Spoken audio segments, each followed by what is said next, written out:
자, 오늘 그 예배가 굉장히 풍성한 느낌입니다. 참 오늘부터 이 삼동교회에 이 전자드럼이 생겼는데 참 아무리 그 좋은 기기가 있더라도 이 전투기가 아무리 좋아도 조종사가 없으면은 소용이 없습니다. 근데 이 전자드럼이 우리 삼동교회에 생기고 또 이 드럼으로 헌신할 우리 김근유 형제님, 자, 이때를 위함이 아닌가 저는 생각이 됩니다. 우리 앞으로도 수고하시라고 한번 우리 박수 한번 쳐줍시다.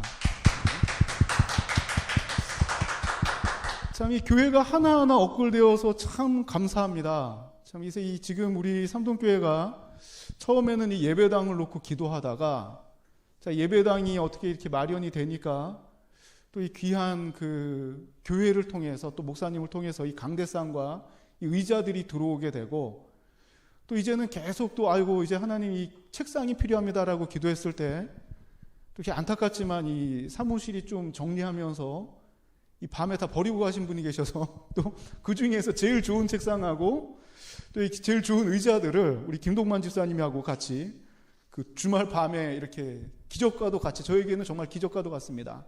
자, 이런 집기들이 생기고 자, 교회에서 가장 비싼 물건이 이 TV였는데 자, 이제는 어느덧 이 전자 피아노가 생기고 또 이렇게 전자 드럼이 생기고 참 감사합니다.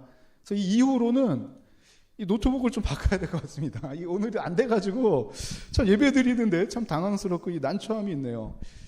자, 이 교회가 하나하나 업글될 때마다 참 감사합니다. 자, 우리의 삶도 이 날마다 이렇게 업글되는 삶이기를 소망합니다.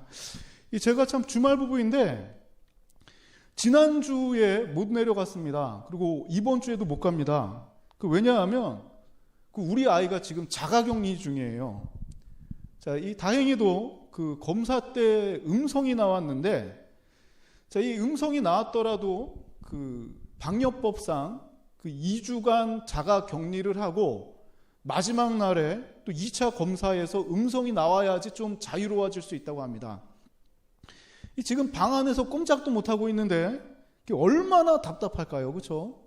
지금 한 10일 지났는데 참 이 아이만 답답한 게 아니라 이 옆에서 지켜보는 가족들도 좀 이렇게 많이 힘들 것 같습니다. 자, 이 방역법 꼭 지켜야만 됩니다. 방역법이라는 거는 그 선진국에만 있는 게 아니라 또 현대사회에만 있는 게 아니라 과거에도 있었습니다. 모세가 시내산에서 율법을 전수받았을 때도 존재했습니다. 자, 이 방역법에 대한 이야기가 레위기에 나오는데 자, 이 나병 환자나 유출병자, 이 피부병까지도 세세하게 자, 이 전염성 병이 있다면은 어떻게 해결해야 하는지 또 어떻게 격리해야 하는지 이 성경에는 분명하게 기록되어 있습니다. 자, 오늘 이 마가복음 5장 25절부터 그 34절까지의 말씀. 자, 마태복음에도 나와 있고 누가복음에도 나와 있죠. 자, 이 혈루증에 걸린 여자. 자, 이 여자도 이 방역법에 의해서 이 자유롭지 못한 여인입니다. 자, 오늘 그 말씀 중에 우리 마가복음 5장 25절의 말씀을 보니까 제가 한번 읽어보겠습니다. 12해를 혈루증으로 앓아온 한 여자가 있어. 자, 이 여인이 방역법에 의해서 격리된 지가 얼마나 지났냐면은 그 12년이 지났습니다. 12년 동안 이 여자는 오늘날 우리나라 그 코로나19 그 방역법처럼 방 안에만 있는 것이 아니라 사람들하고 접촉하면은 이 여자는 정말 굉장히 큰 위험에 처합니다. 만약에 나병 환자나 유출병자가 그 공동체 안에 들어왔다 그러면 돌로 던져서 쳐도 괜찮을 만한 그런 이 부담감을 가지고 살아야 되는 여인입니다. 자, 이 여인의 삶이 어떠했는지 이 복음서에는 나오지 않습니다. 마태복음, 마가복음, 누가복음에는 나오지 않지만 이 구약의 레위기 15장을 보면 레위기 15장 전체가 이 유출병, 즉 혈루병에 걸린 사람은 어떻게 지내야 하는지를 기록하고 있습니다. 자, 그 중에 한 부분인 우리 레위기 15장 26절, 27절을 한번 제가 읽어보도록 하겠습니다. 제가 읽겠습니다. 자, 그의 유출이 있는 모든 날 동안에 그가 눕는 침상은 그에게 분결할 때의 침상과 같고 그가 앉은 모든 자리도 다 부정함이 불결한 때의 부정과 같으니 그것들을 만지는 자는 다 부정한즉 그의 옷을 빨고 물로 몸을 씻을 것이며 저녁까지 부정할 것이요. 이 사람이 앉았던 자리에 내가 모르고 앉아도 저도 똑같이 부정해지는 거예요. 그리고 이 여인이 12절의 내용을 보면 그릇을 만졌다 그러면 이 그릇을 전부 다 깨버려야 됩니다. 이 여인이 손댄 곳에 내가 모르고 손을 댔다 그러면 나도 저녁까지 사람들하고 격리돼야 되는 거예요. 철저하게 격리됩니다. 그리고 다시 돌아올 때는 저녁까지 내가 손을 못 대다가 내가 부지 중에 이 사람이 만질 것 만져서 나는 병에 걸리지 않았더라도 저녁에 아무 이상이 없다 그러면 저녁 때 다시 돌아올 때는 물로 몸을 씻고 옷을 빨고 나서 공동체 안에 들어갈 수 있습니다. 자, 이 여자가 앉았던 자리, 만진 물건, 그거를 손대면은 나도 부정해진다. 자, 그렇다면 여러분들이 당시 예수님 당시 이 혈루증 여인이 있었던 당시의 사람이라면 이 여자와 접촉할 수 있겠습니까? 절대로 안 됩니다. 방역법 지켜야 됩니다. 반대로 여러분들이 만약에 혈루증 여인처럼 이 유출병에 걸렸다면, 자, 이 사람들 앞에 나갈 수 있을까요? 만약에 내가 이 병에 걸렸다면? 지금 코로나 걸려서 격리 중인 분들이 나오면 됩니까? 안 되잖아요. 그렇죠? 이 구상권 청구하는 거 맞죠? 나와서 만약에 이 사람 때문에 잘못됐다 그러면 그 행동에 대한 책임지는 게 분명합니다. 그렇다면 내가 지금 혈루증 여인이라면은 이 밖에 나갈 수 없습니다. 미안해서 못 나갑니다.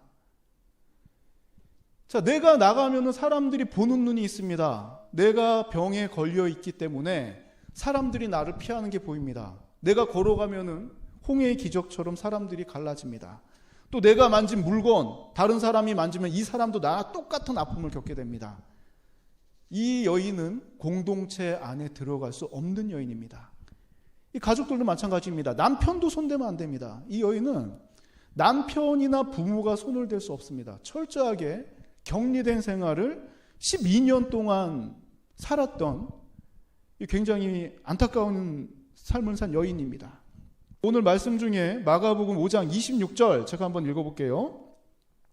많은 의사에게 많은 괴로움을 받았고 가진 것도 다 허비하였으되 아무 효험이 없고 도리어 더 중하여졌던 차에, 자, 26절을 보니까 12년 동안 이 여인은 가만히 있었던 게 아니라 이 아픔을 이겨내기 위해서 모든 것을 다 쏟은 여인입니다. 많은 의사를 찾아다녔다. 그리고 가진 것도 다 허비하였다. 내 전 재산을 다 통틀어가지고 이 병에서 벗어나기 위해서 노력했습니다. 그런데 오히려 병이 더 중하여졌다고 합니다. 병이 더 심해졌습니다. 자, 12년 동안 열심히 이 병을 이겨내려고 노력한 그 결과가 뭐냐면 병은 더 심해지고 이 가진 것 다 잃고 이제 찾아갈 사람도 없습니다. 이제 방법이 없는 사람이에요. 소망이 없습니다. 자, 그런데 이 여인에게 예수님의 소식이 들립니다. 자, 예수님이 근처에 지나가십니다. 자, 나가야 됩니까? 말아야 됩니까? 오늘날 내가 코로나19에 걸렸다면 어떻게 하겠습니까? 나갈 수 있겠습니까? 못 나갑니다. 큰일 납니다. 나가면. 잘못하다 걸리면 어떡합니까? 이 여인은 이 군중들이 많은 자리에 나가면 돌맞아 죽을 수 있는 마지막, 어떻게 보면 인생 마지막이 될 수 있는 선택을 합니다. 자, 예수께서 지나가신다는 소문을 듣자 이 여인은 목숨을 건 터치를 하기 시작합니다. 이미 많은 사람들이 무리를 지어 예수님을 따르고 있습니다. 자, 그러나 이 여인의 눈에는 많은 사람이 보이는 것이 아닙니다. 이 여인의 머릿속에는, 마음속에는 방역법이 있는 게 아닙니다. 오직 뭐만 있냐면 예수님만 바라보고 갑니다. 그리고 내가 저 예수님께 다가가기만 하면 이 병이 낫는다는 그 소망을 가지고 나아갑니다. 이 방역법이 이 여인을 막지 못하고 수많은 사람이 이 여인을 막을 수 없습니다. 자, 이 여인의 마음이 어떤지 28절, 29절에 나와 있는데 제가 한번 읽어보겠습니다. 자, 이는 내가 그의 옷에만 손을 대어도 구원을 받으리라 생각함일러라. 이에 그의 혈루의 근원이 마름에 병이 나온 줄 몸에 깨달으니라. 아멘. 내가 그의 옷에만 손을 대어도 구원을 받으리라. 이게 말이 됩니까? 이 방역법 어기는 거 아닙니까? 그렇죠? 율법 어기는 거 아닙니까? 그러면 저 사람도 부정해. 선지자인 저분이, 선생인 저분, 주님인 저분이 부정해지는데 감히 옷자락에 손을 댄다. 도대체 이 말의 근거가 뭘까? 이 여인이 왜 이 생각을 했을까? 성경에 나와 있는 방법 아닙니다. 이 방법은 성경에 기록된 방법 아니에요. 옷자락 손 만지면 낫는다. 이런 것 성경에 기록되어 있지 않습니다. 이 어떻게 보면 미신적인 풍토예요. 뭐 이 손수건이나 그림자만 되어도 이 뭐 병이 낫겠다. 이런 부분들 있잖아요. 이 베드로나 바울이 지나갈 때. 하나님의 방법 절대 아닙니다. 옷자락에 손을 댄다. 그러면 병이 낫는다. 터치를 해서 병이 낫는다. 이거는 하나님의 방법 아닙니다. 자, 그런데 이 여인은 방역법을 위반합니다. 그리고 율법에 나와 있는 방법도 아닙니다. 걸리면 목숨을 잃습니다. 자, 다시 한번 이 여인의 삶을 다시 한번 생각해 봅시다. 전 재산을 동원할 정도로 이 여인에게 강렬한 소망이 있었는데 바로 이 지긋지긋한 삶, 격리된 삶, 답답한 삶에서 벗어나는 것이었습니다. 공동체에 낄 수가 없습니다. 누군가 대화하고 싶어도 자유롭지 못합니다. 물건을 주거나 받거나 할 수도 없습니다.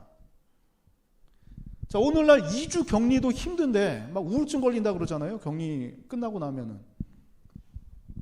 자, 이 여인은 12년째 이런 삶을 살고 있습니다. 자, 어떻게든지 살아야 될 거 아닙니까? 그렇죠? 어떤 방법을 써서든지 살아야 될 거 아니에요. 벗어나야 될 거 아닙니까? 자, 어떻게 해서든지 이 삶을 벗어나기 위해 주님 앞에 나아가는데 굉장히 위험하고 어찌 보면 무모한 방법을 씁니다. 자, 그런데 이 여인 전혀 율법적이지 않고 전혀 이 방역법 준수한 것도 아니고 공동체에서 보면은 정말 이 구상권 청구할 만한, 돌 던질 만한 이런 행동을 한 여인에게 예수님께서는 무엇라고 말씀하시는지 우리 34절의 말씀 한번 여러분들도 집에 계신 분들도 우리 성경책을 찾아서 한번 읽어봅시다. 34절 같이 읽겠습니다. 시작. 예수께서 이르시되 딸아 내 믿음이 너를 구원하였으니 평안히 가라 내 병에서 놓여 건강할지어다. 아멘. 자, 방법 잘못되었습니다. 방역법 위반한 것 이거 잘못되었습니다. 터치한 것 잘못되었습니다. 그러나 예수님은 무엇이 이 여인을 구원하였다고 말씀하시냐면은 딸아 내 믿음이 너를 구원하였으니 평안히 가라 내 병에서 놓여 건강할지어다. 자, 예수님께서는 무엇이 이 여인을 구원했다고 합니까? 자, 예수님께서 보시는 것은 바로 이 믿음입니다. 믿음. 자, 이 예수님 주변에 모인 수많은 사람 중에 이 주님께서는 유독 이 여인을 찾으십니다. 누가 내 옷에 손을 댔느냐? 이 제자들은 이해를 못합니다. 아이고 주님 여기 모인 사람이 몇 명인데 이리 밀리고 저리 밀리고 나도 사람들이 손댄 사람 몇 명인지 모르는데 손을 댄 사람 누구냐니요. 자, 그런데 주님께서는 분명히 찾으시잖아요. 그 여인 어디 있냐 어디 있냐. 자, 가장 연약하고 불결한 여인, 부정한 여인, 방역법을 어긴 여인, 피해를 주는 여인. 자, 이 여인은 주님의 은혜와 능력을 가장 크게 체험합니다. 수많은 무리 중에 주님께서 유독 이 여인을 찾으시고 이 여인을 향해서 따로 말씀하십니다. 딸아 내 믿음이 너를 구원하였으니 평안히 가라 내 병에서 놓여 건강할지어다. 자, 오늘날 그 하나님의 일을 하는데 많은 수의 사람들이 필요한 거 아닙니다. 그 예수님 주변을 따라 또 수많은 무리들 있잖아요. 많은 수가 있다고 해서 하나님의 일을 하는 게 아닙니다. 그렇다고 완벽한 사람은 필요한 거 아닙니다. 건강하고 뭔가 힘이 있고 베풀 수 있는 능력 있는 이런 사람들 필요한 게 아닙니다. 자, 아무것도 할 수 없을지라도 내가 움직일 수 없을지라도 일이 서투르고 방법이 틀릴지라도 믿음 좋은 한 사람을 통해서 하나님께서는 역사하신다는 것입니다. 자, 이 시대에 필요한 것은 바로 한 사람의 순종과 믿음입니다. 이 단 한 사람의 믿음이 내가 속한 교회, 내가 속한 가정, 나의 직장, 내가 속한 사회, 이 공동체를 변화시키는 것입니다. 따라합시다. 믿는 자에게는 능치 못함이 없다. 굉장히 익숙한 말이죠. 능치 못함이 없다. 믿는 자에게는. 자, 왜 능치 못함이 없는가? 내가 막 업글되어서 내 능력이 커지기 때문인가? 아닙니다. 내 능력에는 변화가 없지만 누가 함께 하시기 때문입니까? 주님께서 함께 하시기 때문입니다. 자, 이 건강이 좋지 못하고 재산도 없고 재능도 없고 명예도 없고 이 미모도 딸리고 꼭 내 얘기하는 거 같네요. 복도 없고 운도 없고 이 내세울 것 하나 없어도 하나님 앞에 무엇만 있으면 됩니까? 믿음만 있으면 됩니다. 방법 보시는 거 아닙니다.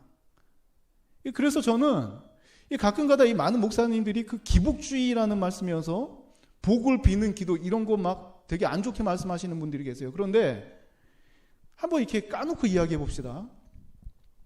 구약시대 때 제사, 이 소 한 마리씩 그쵸, 이 족장들은 뭐 양들이고 뭐 왕 정도 되면은 소 한 마리씩 드리잖아요. 좀 이렇게 서민들은 비둘기 잡아드리고.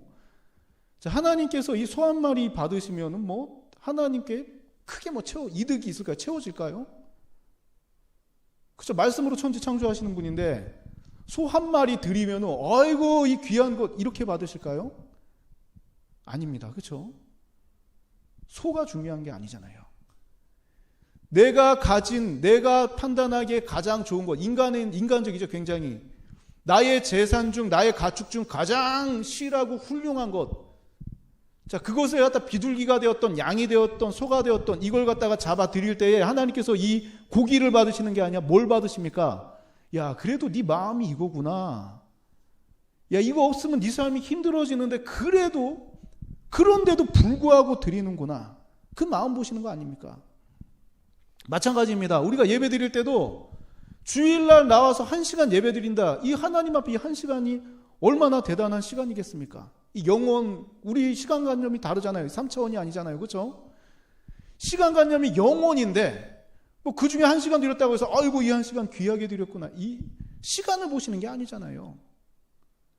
기도할 때도 마찬가지입니다. 우리가 삶이 어려워서 하나님 복 주십시오 하고 복을 빌더라도 하나님 건강 좋지 못합니다. 건강 주십시오. 이 건강을 빌더라도 내가 비는 것이 건강이 되었던 물질적인 것이 되었건 내가 가장 중요하게 생각하는 것을 채워주실 분은 하나님이시다. 이 믿음이 중요한 거 아닙니까? 방법이 중요한 거 아닙니다. 이 여인이 터치한 것 이거 성경에 나와 있는 방법은 아닙니다. 그러나 주님께서는 네 믿음이 너를 구원하였다. 방법이나 이거 다르지만 내 앞에 나아오는 거. 손대면은 돌 맞을 수 있지만 나를 손대도 이 사랑을 네가 아는구나. 나한테 나와서 네가 여기서 정죄당하고 죽는 게 아니라 주님 앞에 손을 대면은 나는 자유로워진다. 해제가 된다. 이 격리 해제가 된다. 자, 네가 나를 그렇게 믿는구나. 그 믿음 보시고 너가 구원받았으니까 이제 평안히 가라. 평안히 가라. 이제 너 더 이상 그런 아픔에 찌들린 지긋지긋한 삶을 사는 것이 아니라 이제 평안히 가라. 건강하라. 이게 바로 주님의 마음입니다. 자, 따라합시다. 방법보다 믿음이 중요하다. 뭐 이 교회에 뭐 헌신을 하고 헌물을 하고 무엇을 얼마나 대단하게 얼마만큼 얼마나 많은 양으로 질적으로 얼마나 좋게 이거 필요한 거 절대 아닙니다.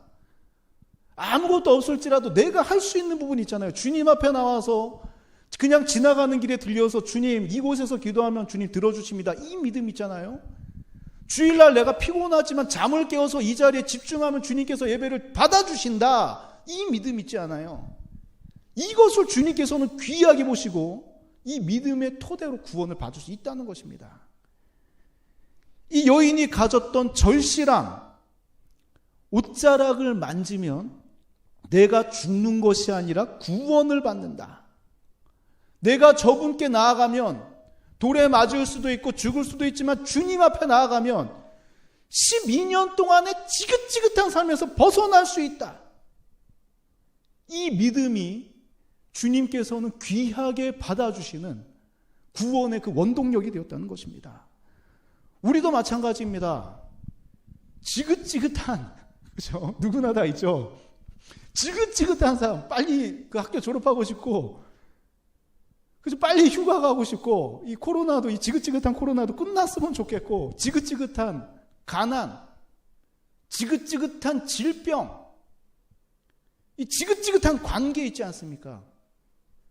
이 내 힘으로 해결되지 않습니다. 누구 앞에 나가야 됩니까?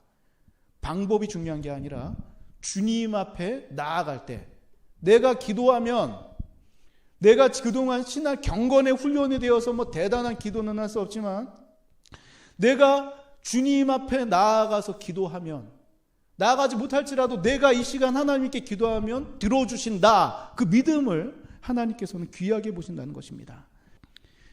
참 우리 그 삼동교회의 특성상 그 유튜브로 예배드리는 분들이 많습니다. 근데 예배드리는 분들이 그렇게 막 많지는 않아요. 이 한 자릿수, 두 자릿수, 이 대단하면은 아주 많이 오시는 날은 두 자릿수고 보통 실시간으로 예배드리는 분은 거의 한 자릿수입니다. 근데 이 한 자릿수 분들 중에서 건강하지 못한 분들이 대부분입니다. 저도 이 통화를 하면서 참 놀랐습니다. 자, 암 때문에 암 투병하고 계시기 때문에 매년마다 검사를 받으셔야 하는 분, 그리고 지금도 이 폐에 암이 있어가지고 자 자유롭지 못한 분, 움직이기도 좀 눈치가 보이고 힘든 분, 또 이 척추뼈가 골절되어서 가족들하고 누워서 예배를 드리시는 분, 또 이 관계가 흐트러져서 마음의 병이 나신 분들, 또 이 직장의 일로 정말 이 지금 폭발 직전에 자 그런 이 짓눌림 가운데 막막함 중에 예배드리는 분들 참 다양합니다. 자, 오늘 현대인 중에 좀 질병이 없는 사람이 있을까 싶어요. 정신적으로도 그렇고 육체적으로도 그렇고. 자, 그러나 저는 분명한 거는 이 분명히 그러잖아요. 우리가 그 고정관념이 그렇지 않습니까? 예배드릴 때 성전에 나와야 된다. 맞죠? 맞죠? 성전에 나와서 예배드리는 게 제일 좋죠. 뭐든지 FM이 가장 좋은 겁니다.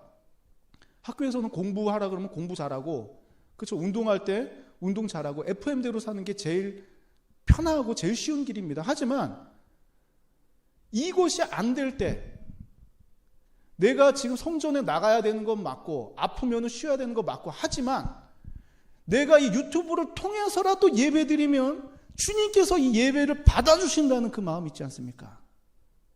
그 믿음 가운데 하나님께서는 역사하십니다. 이 혈루증 여인이 믿음으로 손을 뻗었을 때 이 두려움과 떨림은 건강함과 평안함으로 바뀌었습니다. 평안히 가라, 건강할지어다. 자, 남은 한 주간 믿음 가운데 평안하고 건강한 삶을 사는 우리 삼동교회가 되기를 소망합니다. 어느 곳에 있든지 나와 함께 하시는 하나님, 내가 잠깐 실수하였을지라도 이 믿는 사람하고 믿지 않는 사람하고 차이점이 있습니다. 우리가 교회에서 지내다 보면 그래요. 교회 다니는 사람, 세상 사람과 뭐가 다르냐? 저 이런 말 한 번씩은 다 듣죠. 교회 다니는 사람, 세상 사람과는 뭐가 다르냐? 저는 식당에 가서도 이 뭐 밥을 이렇게 먹다 그래도 사장님들이 물어봅니다. 이 술은 안 하세요? 그래요. 그래서 예전에는 그랬습니다. 아, 저 목사입니다. 그러면 목사님도 다 마시던데. 목사님들 왜 목사님이라고 왜 막 이런 느낌이에요. 그래서 요즘에는 그냥 저 안 마십니다 이렇게 얘기하지 목사라는 거 말 안 합니다. 그래서 예전에 처음 목사 한 수 받고 참 이렇게 막 직분에 대한 기쁨이 충만할 때는 목사입니다 그러면 그런데 왜 안 마셔요? 이렇게 딱 물어보더라고요. 그런데 이 삶의 모습도 똑같습니다. 우리가 세상에서 인간의 눈으로 봤을 때 저 사람이 믿는다 안 믿는다 구분하는 거 쉽지 않아요. 그리고 모습을 티 내기도 쉽지 않습니다. 그런데 믿는 사람과 믿지 않는 사람들이 특징이 있어요. 범죄를 한 이후입니다. 죄를 지은 이후. 누구나 다 실수해요. 달리기 하다 누구나 다 한 번씩은 넘어집니다. 넘어지고 싶어서 넘어지는 게 아니라 실수로 넘어져요. 세상 사람들은 실수하면 이걸 감추려고 합니다. 사람들 눈에만 안 띄면, 내가 범죄를 하더라도 사람 눈에 걸리지만 않으면 나는 괜찮은 거야. 피해자가 모르면은 괜찮은 거야. 속여도 괜찮은 거야. 하지만 믿는 사람들은 다릅니다. 뭐가 다릅니까? 내가 실수했다고 죄를 자각한 순간 우리는 어떻게 해야 됩니까? 믿는 사람들은 누구에게 달려갑니까? 주님 잘못했습니다. 하나님 오늘 또 넘어졌습니다. 오늘 또 범죄했습니다. 주님 잘못했습니다. 자, 이게 저는 굉장히 크다고 생각합니다. 이 차이점이. 왜냐하면 감추려고 하는 거는 하나님이 보는 줄 모르기 때문에 감추려고 그러는 거예요. 감출 수 있다고 생각하기 때문에. 그런데 주님하고 돌아오는 거 왜 돌아옵니까? 이 순간도 나와 함께 하신다는 믿음이 있기 때문에 주님을 부르짖을 수 있는 것입니다. 믿음 가운데 평안하십시오. 실수해도 괜찮습니다. 넘어져도 괜찮습니다. 주님하고 돌아올 수 있는 그 마음만 있다면, 그 믿음만 있다면 우리들의 삶은 34절의 내용처럼 평안히 가라. 주님의 마음이잖아요. 넘어질 수 있다. 병 걸릴 수 있다. 실수할 수 있다. 믿음이 너를 구원하였다. 평안히 가라. 건강할지어다. 복받아라. 바로 이게 주님의 마음입니다. 남은 한 주간 믿음 가운데 다시 한번 강조합니다. 평안하고 건강한 삶을 살아가는 삼동교회가 되길 소망합니다. 우리 기도하고 축도로 예배를 마치도록 하겠습니다.